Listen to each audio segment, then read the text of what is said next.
From the library of the New York Stock Exchange, at the corner of Wall and Broad Streets in New York City, you're inside the Ice House, our podcast from Intercontinental Exchange on markets, leadership, and vision in global business. The dream drivers that have made the NYSE an indispensable institution for global growth for more than 225 years. Each week, we feature stories of those who hatch plans, create jobs, and harness the engine of capitalism. Right here, right now, at the NYSE and at ICE's 12 exchanges and 7 clearinghouses around the world. Now here's your host, Josh King, Head of Communications at Intercontinental Exchange. Every day, Intercontinental Exchange serves as host to dozens of events, most held here at the Big Board Club of the New York Stock Exchange. Those guests will now be able to take in a brand new art exhibition that over the past couple of weeks have filled one of the main thoroughfares. The title of the installation is the topic of our episode today, Art and Money. The works are the creation of 3 artists, John Bourne, and our guests in the Ice House today, Mr. E and King Saladeen, who've made a name for themselves as artists who understand the business of art and the art of money. We've often sat down with CEOs and founders of businesses to discuss how an idea or a passion led to the formation of a company. Today, we'll be exploring how 2 artists followed their passion and honed their craft over years of hard work, while at the same time built a market for their creations. Our conversation with Mr. E and King Saladeen about their craft and the nexus of art and money right after this. Inside the Ice House is presented this week by the Secure Financial Transaction Infrastructure, or the Safety Network. Safety is the backbone of the ICE platform, providing high-security, high-speed direct market access and trade execution capabilities to over 150 global markets. Safety connects data and analytics from more than 600 proprietary and third-party market sources. More on safety later in the show. Our guests today, King Saladeen and Mr. E, are here to check out their work that is now on display at the New York Stock Exchange and join us inside the Ice House. Mr. E is a contemporary American artist based in Delray, Florida, and over the last decade has become recognized internationally for his colorful interpretation of the U.S. $100 bill, the Benny Jr. King Saladeen was raised in West Philadelphia and is still based in Philly. While art was his lifelong passion, his full-time pursuit of art began just 7 years ago. Welcome, gentlemen. Welcome. How you doing? Good morning. Thank you for having us. So guys, the installation, you'll explain more about what this is, but the installation is now complete. We've received already overwhelmingly positive feedback. Are you happy with the way Art and Money's come out? It's amazing, man. I'm just actually honored to be in this whole building, and then my art being here is just icing on the cake. It's crazy. But your art is all over the place in... But what? Not in the New York Stock Exchange. And Mr. E, how do you feel like the exhibition is? It's amazing to walk down these hallways, that such important and iconic people have walked down before us and see our art. It's really a humbling experience. So Saladeen, your real name is Raheem Saladeen Johnson. Yes. How did people start calling you King? It's a long story. I was actually staying with one of my friends on their couches in L.A. when I left Philly just to try to get into galleries and see what the art world was about. And she had pulled me to the side and was just saying, like, I think you need to just add something on the front of that Saladeen. And I'm like, what? And she was saying, King, you a king. And I'm like, nobody's going to call me a king. I'm a king. I'm Josh King. That's dope because that's your last name. That's right. But to put that in front of a name, where I'm from, it's kind of egotistical, So I was looking at it like nobody's ever gonna call me that because I don't know. It didn't feel right when I first heard it. But I did my first art show and I tagged the name King Saladeen onto the flyer and everything else, and it was just like a huge success. And after that, I was kind of like, it got a good ring to it, Hey, it worked for another hoop player. Yeah, King James. What do you think of his move to the Lakers? Now, you know L.A. I think it was a lot of business. I don't know. I can't wait to watch him next year. I know that. The very fact, King Saladeen, that you are an artist is because part of your basketball career got derailed because of injury, right? Yeah, well, actually injury, and it was like the passion to come home to do art. I was playing basketball. I was getting hurt like every week. I had like electric stem. I was going to class with crutches and like Where ankle where were tweaks. you playing? I was playing in Johnson County, Kansas. So that was like a very big division. Well, it was a JUCO that was leading to Division I. So it was just really the passion to just follow my dream. Basketball was kind of my dream, but it was really because of my environment. Everybody played basketball, and I was tall. I was good at it, so it was kind of like that's the thing to do. And it kept me out of a lot of trouble. It helped me with business. It helped me do a lot, just learn how to be a team player. You grew up following the Sixers? I mean, of course, and, Allen Iverson. See, I grew up in the Allen Iverson area. In the Allen Iverson I grew era. up in the Julius Erving era. We all had one of them. Okay, well, I mean, it was definitely different. It's starting to come back, though. With the new team, Philly's coming back. So we doing good. And the Eagles, man. Come on. Eagles. I'm a Patriots fan. All day. Sorry, okay, guys. Okay. So my job in the 1990s was I worked in Washington, D.C. at the White House. We worked closely with the Treasury Department, then got out of the White House, worked at a PR firm that actually one of its jobs was to help the Treasury Department take their new design of their currency, the new hundreds, the new 50s, the new 20s, the new 10s, the new 5s, and do focus groups with them to sort of say, well, we like the design of Franklin here, we like the way the number looks there, we think the anti-counterfeiting features work well or don't work well. How did you look at a $100 bill and say, that looks like art to me? I grew up in New Jersey, actually in Bergen County.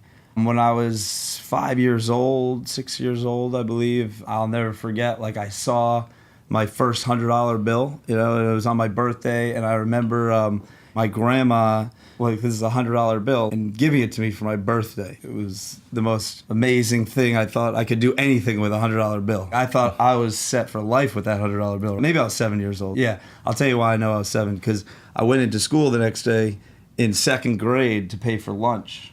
Lunch was $1.68. I never forget this. And we had to bring like money into school every day and pay for lunch. And I brought a $100 bill. You was the man. And handed it to the lunch lady at the beginning of the For day. For a $1.68 lunch? And what do you think happened? Wow. The teacher said, where did you get this? Like, where is this from? And I told him the story, and I had to go to the principal's office, and my mom had to pick me up from school, and like, she didn't even know about it. She thought my grandma was crazy giving me a $100 bill. So Bergen County to Florida, how did you become an artist along the way? I was always painting. I always loved art, but I never really thought of it as a career path. In high school, I took college-level art classes, and it was an excuse to not be in another class.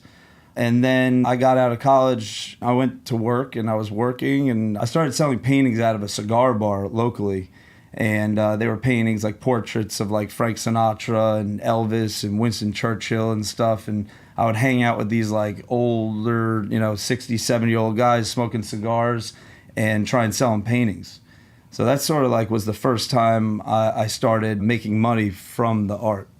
Sinatra, Elvis, Winston Churchill, how did these guys become people that you're trying to do an interpretation on? Because you've done an interpretation on Ben Franklin here, but so many people start looking at, I don't know, the masters as they paint these guys and say, Mr. E, you have a different impression of it. What's funny is a lot of people don't know that about me, that originally I was painting portraits of people that I felt were icons. I used to sit in my parents' garage with the door closed, a bunch of spray paint cans with tape and rope and spray painting like these abstract paintings, but I realized nobody cared.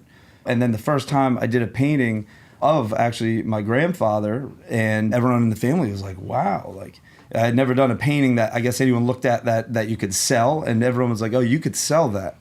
And that was the first time I ever thought like, oh, I could actually make money doing this. So even when I was doing the ones at the cigar bar, I was really like, it was something I enjoyed doing. I thought they were cool, and I knew like I could do it well.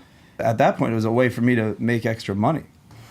There's a saying, King Saladeen, that all athletes want to be musicians and all musicians want to be athletes. Mm-hmm. And both you and Mr. E have grown major followings from both of those worlds. Do the people that you sell your art, do they want to become artists too? The athletes and the business people that display your stuff on their walls? Which is crazy is it's like everybody that I meet turns into an artist. Like my dad started painting. All of my friends that I've met recently in the last 5 years, they've all started painting after they come chill with me at my studio. It's such a cool space to be in, to create.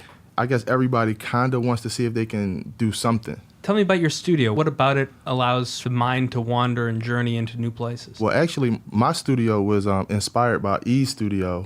I went to E's studio maybe 3 years ago with my manager, Oren, and his is ridiculous. His is totally on another level. I've heard about the E studio. We need to get into that It's next. on another level. So when I started looking for spaces, that's what I had in mind. It was like a big open space, a loading dock. Sorry about that. Everyone needs a loading dock. You need a loading dock. You need a loading dock for paint, for everything, especially me doing cars. We need to have a place to put these cars and I can work on them all night and stuff like that. So it was inspired by E's spot, and it's just like crazy. I'm still working on it. Only been there for 8 months.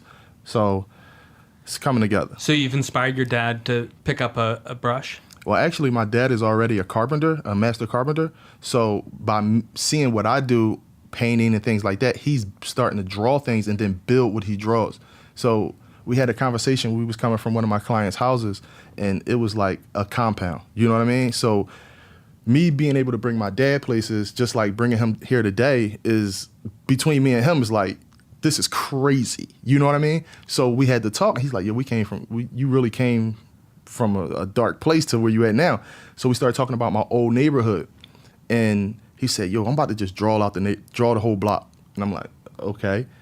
So he actually draws the whole block with the house I grew up in and maybe 4 or 5 other houses, Philadelphia row homes. Yeah. Totally like that. And then a week later, he builds it. So I have this, and I'm going to show it in my next solo show. And it's just crazy, but it just shows how, like, just being in a great environment and we just create. And it's like we're not worried about nothing until we leave the studio. Like bills, life drama. It's just we just vibing out, and then we get to the world when we leave. You mentioned that the dark place you'd come from. What was that about? Man, just my environment, and just being from an inner city in Philadelphia, just an inner city in the country. Most of my friends are locked up and dead, and I'm not even an old guy. You know what I'm saying? I'm in early 30s. So it's like, it's just unreal just to see how far I've come. But I had a great foundation. I think my foundation was a little bit better than my friends and things like that. I had my grandfather, I had my dad, I had my mom, I had my solid family base. So when I went outside and there was a bunch of crazy stuff going on, I knew it was wrong, just probably like everybody else, but I had to come back in and really deal with the consequences of doing something wrong. What I'm doing right now and my art being represented here is like you could do anything, like literally anything. I didn't go to art school.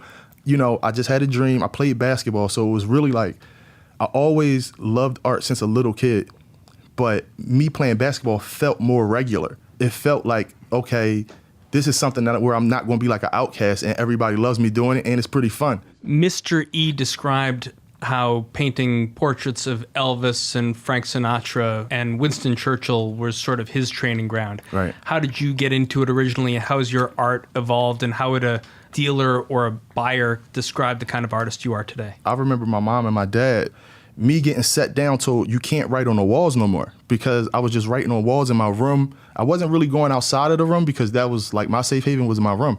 So I would write on the walls and I would do all this different stuff. Every day they would try to like white over it and be like, yo, stop writing on your walls. And to the time where it came, my mom and my dad sat me down, was like, listen, you can just have your room, do your room, but nothing in the living room, nothing in the kitchen. And after that point, it was kind of like they turned my creativity to a whole nother level. I felt as though I could do anything in my room but wouldn't get in trouble. So after that, it was like, it was ball game. Mr. E, before you embarked on your art career, you worked as a contractor. What is Factor E, and did your past building experience help you create such an expansive workspace that King Saladeen was describing earlier? I've always been fascinated by building things. The factory, the whole idea was I wanted a space where I could do whatever I wanted. I didn't want to be limited. At that time, I was doing resin on all my paintings. So I wanted a room where I could pour the resin. I wanted a room where I could build a frame. I wanted a room where I could paint. And I also wanted a room where I could watch TV and play pool and, hang out with my friends. I just sort of little by little. When are you going to invite me over? Wait, come on down. So Come to listen, Florida. so just by him explaining that, right? I'm from West Philly. I was hoping to maybe have a basement room. You know what I mean? So when I went to his space, it was like, oh, come on. The first place that I had was like 900 square feet. And then I moved into a place that had warehouses connected to it. And I, little by little, just sort of keep taking over the little warehouses. He has a fire engine inside of his studio. Had a fire engine. What happened to the fire engine? We got a little more serious now. We don't have room for a fire engine anymore. There's still a box, 8 foot tall box of stuffed animals though that you can jump into. You got to sign a waiver though first. Absolutely. Yeah, Has anyone been injured on this leap into a vat of stuffed animals? My manager. Yeah, I don't know if people can see this right now, but man sitting to the left of me, he actually sued me. We have the video. Yeah, I have the letter. You got to be well lawyered up to be in the art world. Yeah, right. Well, I got signs when you walk in that you enter at your own risk. So let's get real here and talk about the economics of these opportunities. And because you're both successful artists, but you're also entrepreneurs. You can be great in the studio, but whether you're dealing with agents and lawyers and gallery owners and people who commission your work, right, you need to think of it about the bottom line. Well, I'm gonna start off. Yeah, don't go for it. Okay, all right. Well, before I, started taking art totally serious, I was a loan officer years earlier before the recession hit. So one of the things that got me back into art was every time I was closing one of my deals, my refinance, home equity line of credit or something like that, I would go in these people's houses and see art on the walls. Now, it would take me back to, wow, that's dope. I know I could do that or do it better while I'm getting these people to sign these papers. So after the recession hit, I was a loan officer, so I wasn't working for the big countrywides and things like that. I was working for the subprime world. We was in the office and no phones would ring after a while. So it was just so crazy. And it was like, that was the one thing that got me back into art, because if the mortgage game stayed, I felt like this is something that is a real job. You know what I mean? Because I never seen an artist before that made money. Nowhere. So it was kind of like, I felt like the real estate world was my world. So by me making cold calls for years, closing deals, talking to people over the phone, never meeting them until the closing, now I was able to sell a product that I had to learn about. I'm the product. So it's so much easier, and I've done real business where it's like, I understand the codes of business. I was listening to your question. I had a one answer, and then I'm listening to his answer to your question, and I started making me think about a couple other things. I set out as an artist with the mindset that I need to treat it as a business, right? But I feel like that's not the goal of being an artist as a business. But in order to survive or, thrive as an artist, you better be good at business. I mean, but that's anything, right? And that's why I sort of, I look at, like I say, money isn't real. It's a tool that we use in everyday life. So to me, my art is actually explaining that, right? That I'm sort of creating my own money, right? I know every time I show someone one of these colorful bills, they just smile, right? They might be smiling because they think it's stupid, but they're smiling. They're not mad. But some people get super excited when they see them. And the whole idea is to basically have a way to distribute my message and what I'm trying to do in my art. It's not really about me. It's about as many people in the world recognizing my version of a colorful $100 bill and the message behind it. One thing I noticed about both of you guys when I first met you at the New York Stock Exchange several months ago is that you're both holding your smartphones, and your team is here too, and they're holding up their smartphones. And I'm not sure what's getting shot as a still picture or what's made into a video.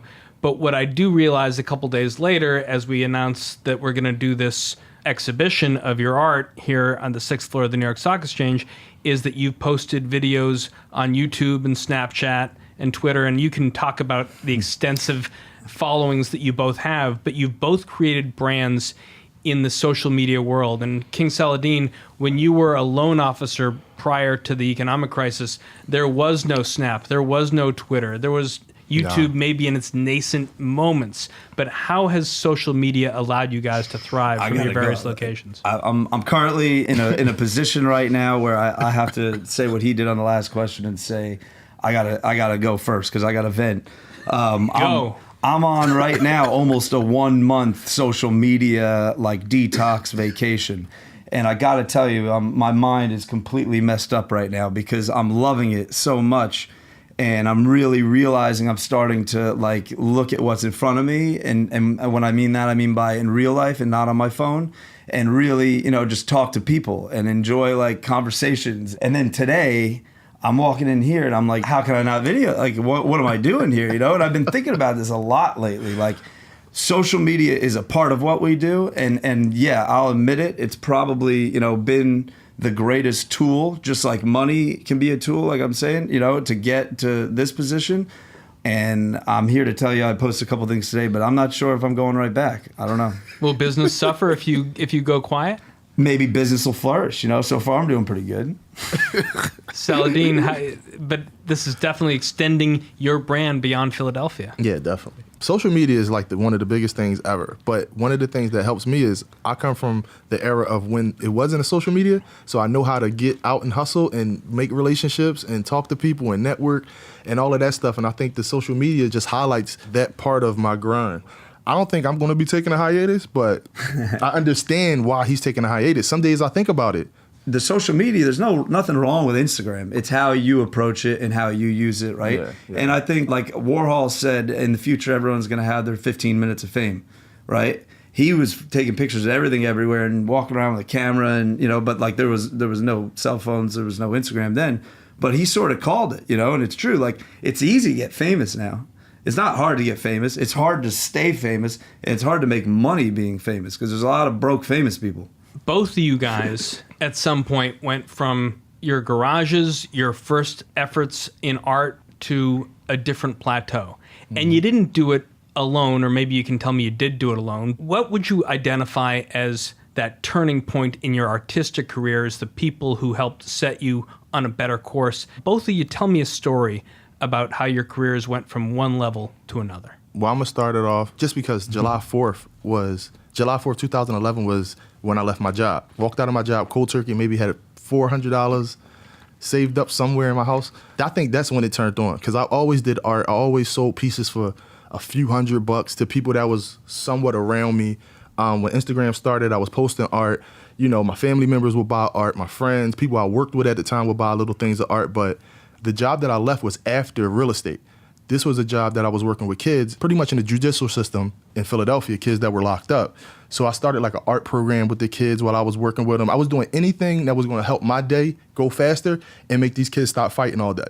So that was the biggest thing. When I left my job, it was totally like, I have to do this. I have to do this because I'm never trying to do another job situation again. Were there people or mentors that helped you make that big jump, or this is all yourself? Nah, it was my best friend. My best friend that passed away from cancer, JP. So he always told me to quit my job. Everybody else was like, you got a job. Because you got to understand my environment. If I'm not selling drugs, I'm not locked up, I'm doing good, So my thing was, I was trying to just go to work, save up some money to do what I wanted to do. After I set up pretty much the art program in there for the kids to stop tripping all day, that was when I said, this is bigger than I kind of can see. So I say my friend JP, my family, they always was, supportive. And me meeting Orrin and PCNY, my management, is just godsend. So, Mr. E, you get inducted into the Modern Art Hall of Fame. Who's the first person that you thank in that induction ceremony?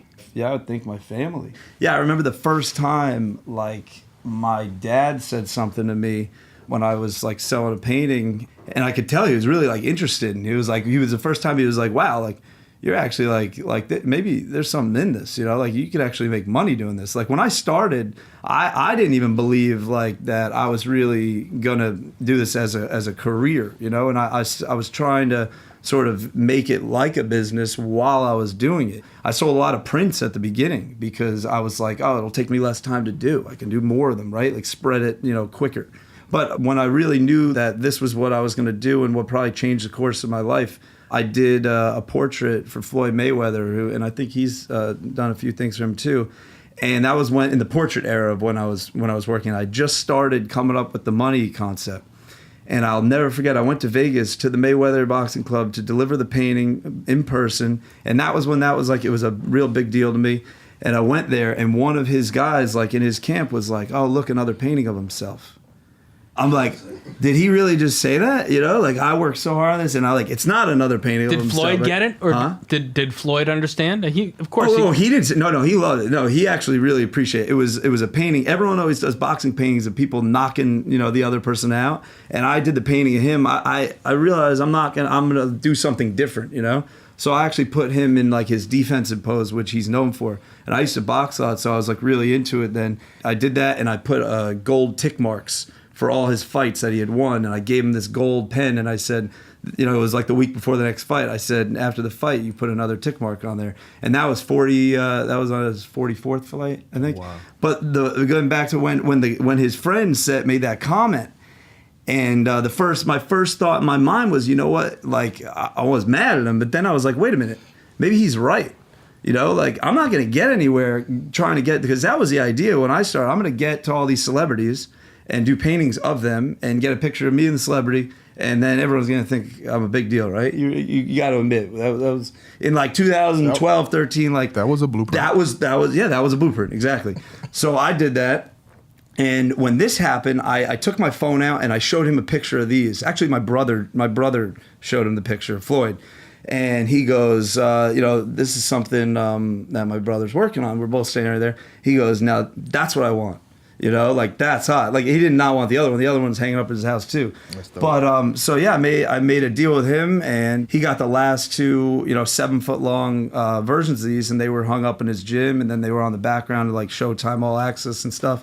And that was like the moment where it was like, whoa, like now they're mainstream, And then, like, I don't know, this is a little while ago, but a couple months after that happened, I woke up to a message from Miley Cyrus on Instagram that she wanted, like, paintings and something done with the Bills.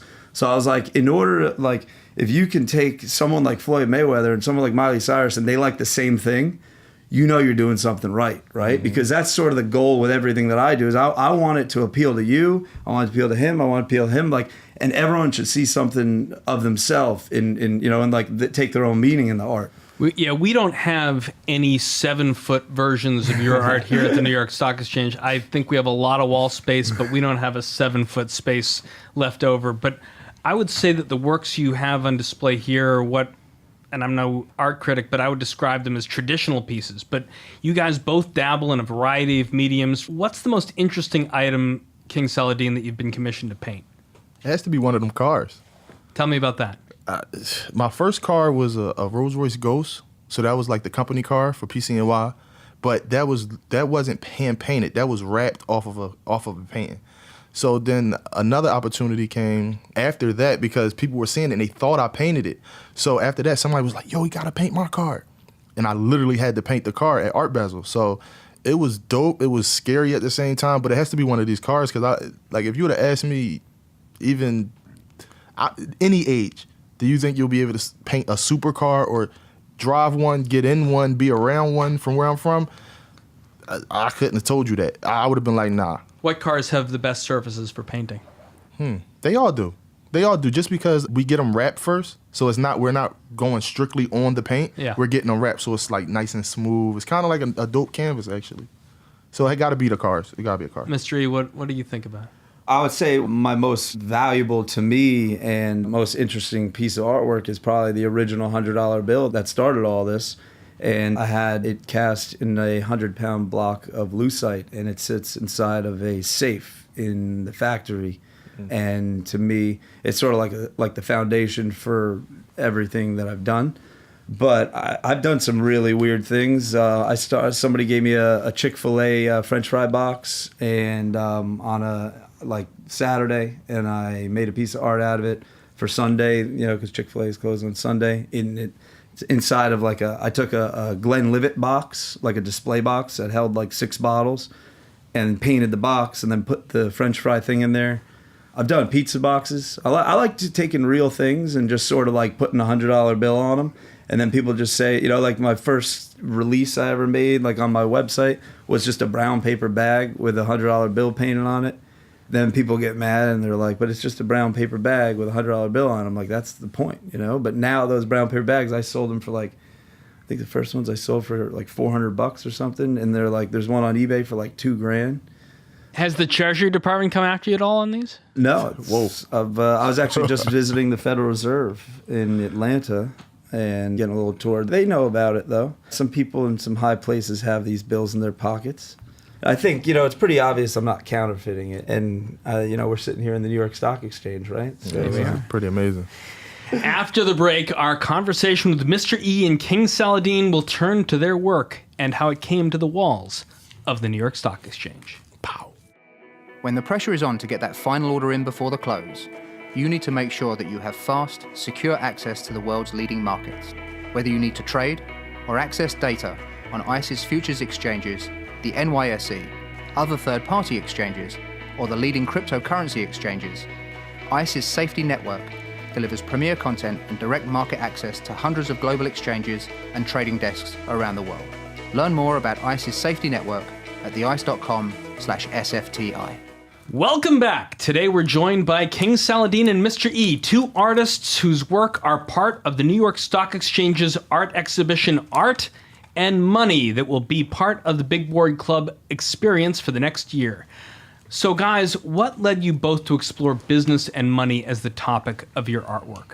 Really, because my best friend, the reason why I picked the bear to be one of my biggest logos was because my best friend seen it and was like going crazy. And he seen all my artwork and never went crazy for some reason. So, and the biggest thing in the hood and everywhere is just trying to get out, trying to make some money, trying to have a vision that will make you some money, you know? So that's why one of the bear's eyes is always have a dollar bill and the other one has a cross, because it's kind of like money's is a part of the vision, but it's not the total vision. So that's how it came about with the money bear, because I mean, I try to do everything to make money almost. And what does the cross mean? Oh, pretty much it's just up to you.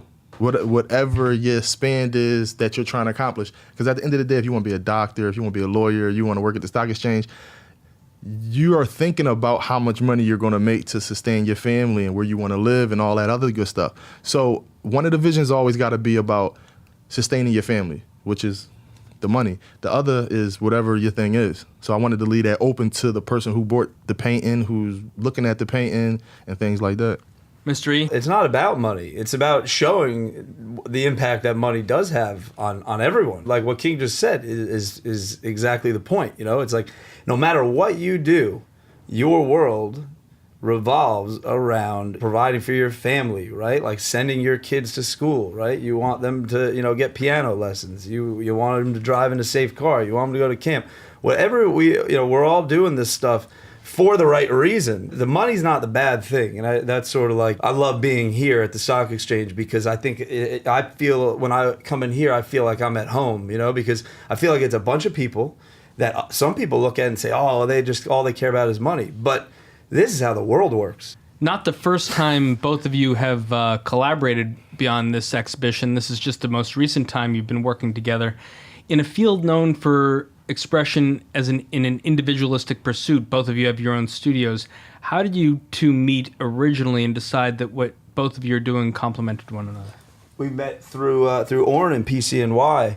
Our timeline's pretty similar, and we've sort of been through, it's like 3-4 years now. Mm-hmm. We probably know each other. That's how it happened. I met through Orrin, and we met on some regular, not like artist, chill. It was more like we was around each other, and I'm like, damn, boy, pretty cool. Because I've met artists before, and they would be totally not like me because I played basketball my whole life. So I'm totally not the regular art guy, especially not talking about certain things. And I talk about everything. I'm talking about ESPN stuff more than probably art until it's time to really explain my vision or what I'm doing.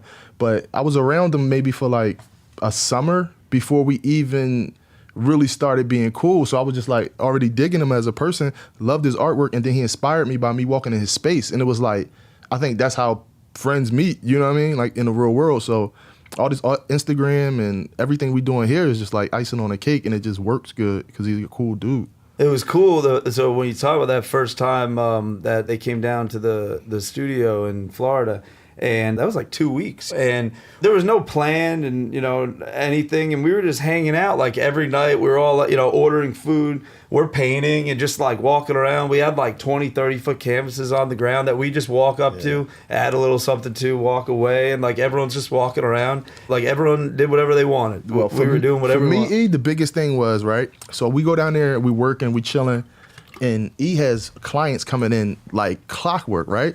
So he's like, yo, I got one of my clients, they really love your work. Artists don't do that. You know what I mean? People that are in the same lane usually don't do that unless you're a really good person. And one of the people that he put me onto is one of my biggest collectors. This guy owns maybe 15 pieces from me. But it happened from that night being in his studio and E really saying, because people would say, yo, I love his work. Give me his number. And you be like, okay, I ain't really cool with him, but I'll talk to him. He literally called me and was like, yo, bro, have Oren get on it because this dude's a serious buyer and he loves your work. You want to help other artists, you know. You want to assemble basically like the dream team, you know, of the generation. That's another reason I became an artist. King Saladeen, you mentioned, I think one of your patrons has 13 pieces of your art. Do you know how many different countries your art is displayed in right now, or any sense of that? Right now, I know it's Russia. I'm getting a big rush from Russia. China, we just did a mural out there. I have 2 collectors in China, Indonesia, Germany. Bunch of places. Yeah. So how did you guys originally get drawn to the New York Stock Exchange? How did this exhibition come about? Peter, my man Peter. Tell me about your relationship with Peter. Peter. So I'll tell you, this is funny. I was talking about this the other day with someone. This is probably like 4 years ago or something. I remember getting a message from this guy, and I was like, looking at the pictures of him, the profile, I'm like, wow. I remember showing the message to him. I'm like, look, he's the most photographed man on Wall Street. And I'm like reading these articles like that. And he sent me a message. He said, listen, if you're ever in New York, I want you to come down to the floor of the New York Stock Exchange and I'll give you a tour. And I was like, I was actually going to New York like the next week. And I told him, I was like, yeah, I'd love to, you know. And I said, can I bring a painting? So he said, yeah, sure. So I actually brought, the first time I ever came here, and it was funny because that was right when I was like, he always laughs at me when I walk in here with whatever I'm dressed in, because I remember he made a comment to me, make sure you're wearing a suit the first time I came here. So I wore like a suit, you know, with a tie and a button down, and I felt so uncomfortable. I'm like, this is why I became an artist, so I don't have to wear a suit, you know?